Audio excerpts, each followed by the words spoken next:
sadyang mapaglaro.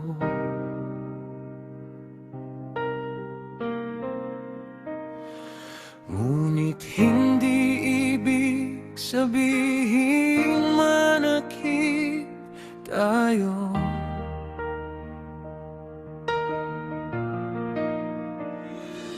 Ang bawat pintig may kalakip na tiwala.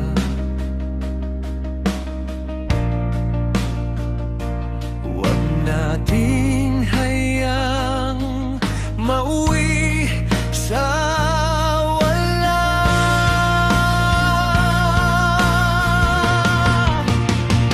Respeto naman sa pag-ibig na tapat, hindi lang puro salita, gawa ang dapat. Kung hindi na kaya sabihin ang totoo, huwag mong pasahin ang nagmamahal sa'yo. Dahil ang damdamin hindi isang laruan na itatapon lang kung kailan mo gusto iwan.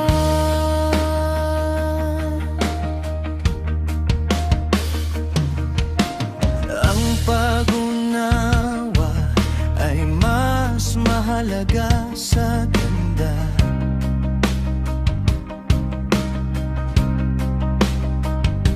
Sa bawat